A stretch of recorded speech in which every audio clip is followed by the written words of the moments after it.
তিন মেয়াদে দেশ পরিচালনাকালে ব্যাংক, পুঁজিবাজার সহ অর্থনীতির নানা খাতে দূরদর্শী সব সিদ্ধান্ত নিয়েছিলেন বেগম খালেদা জিয়া। তার দায়িত্বের প্রথম মেয়াদেই প্রচলন হয় মূল্য সংযোজন কর, ভ্যাট ব্যবস্থার, যা দারুণভাবে কমিয়ে আনে বিদেশি ঋণ নির্ভরতা। এছাড়া অর্থনীতি টেকসই করতে বিভিন্ন খাতে প্রণোদনা দেয়া সহ নেন নানামুখী উদ্যোগ। আরও জানাচ্ছেন মিসবাহ হাসান। চুল পড়া অনেক কমে গেছে। থ্যাংক ইউ মা। চুলের ভিটামিন জুই মাল্টিভিটামিন কোকোনাট অয়েল। অপ্রত্যাশিতভাবে মাত্র ৩৬ বছর বয়সে মাথায় আকাশ ভেঙে পড়ে ১৯৮১ সালে। কিন্তু তাতে ভেঙে পড়েননি বেগম খালেদা জিয়া। সংসার তো বটেই, রাজনৈতিক কাঠখড় পুড়িয়ে মাত্র ১০ বছরের মাথায় দায়িত্ব নেন পুরো বাংলাদেশের। এমন একটা সময় তিনি প্রথম নারী প্রধানমন্ত্রী হন যখন অর্থনৈতিক টানাপোড়েন চারিদিকে। শুরুতেই পুরোপুরি বিদেশি সাহায্য নির্ভর অর্থনীতিকে তিনি চেষ্টা করেন স্বনির্ভর করার। রাষ্ট্রীয় আয় বাড়াতে চালু করেন ভ্যাট ব্যবস্থা, যা এখনো সরকারের রাজস্ব আয়ের প্রধান খাত।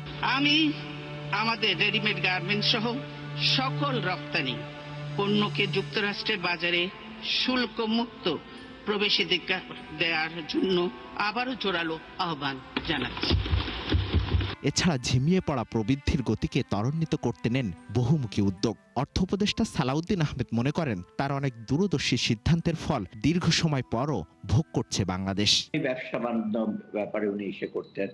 এই ব্যাপারে আমি বলবো যে তার যে বলিষ্ঠ নেতৃত্ব এবং যেটা গাইড করা যেসব সবচেয়ে বড় একটা এক্সাম্পল। উনি যদি আরো কিছুদিন যদি আমাদের নেতৃত্বে থাকতেন, একেবারে প্রধানমন্ত্রী না হয়ে যদি দেশে থাকতেন, কারণ ওনার জীবিত অবস্থায় ডেফিনেটলি যে কোনো লোকে উপকৃত হতো, দেশ উপকৃত হতো। প্রতিযোগিতামূলক অর্থনীতির যে একটা বিকাশ, এটাকে আমি বেগম খালেদা জিয়ার শেষ আমলের একটা অন্যতম একটা অর্জন হিসেবে দেখব, যার ফলশ্রুতিতে এক অর্থে অন্তর্ভুক্তিমূলক প্রবৃদ্ধির একটা গল্প তৈরি হলো।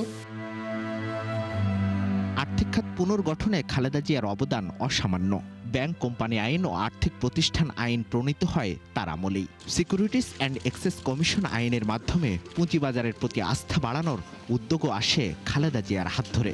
বেসরকারি খাতকে উদ্বুদ্ধ করে জিয়াউর রহমানের নেওয়া মুক্তবাজার অর্থনীতির চর্চা আরও বিস্তৃত করেন তিনি। তৈরি পোশাকসহ বিভিন্ন খাতে প্রণোদনার মাধ্যমে কার্যকর উদ্যোগ নেন রপ্তানি বৈচিত্র্যকরণে। রাষ্ট্রীয় প্রতিষ্ঠান বেসরকারীকরণের উদ্যোগও আছে তার আমলে। স্থবিরতার দশক থেকে একটা প্রবৃদ্ধি এবং উন্নয়নের দশকে যে রূপান্তর, সেটা কিন্তু সেই সময়ে হয়েছে তার প্রথম আমলে।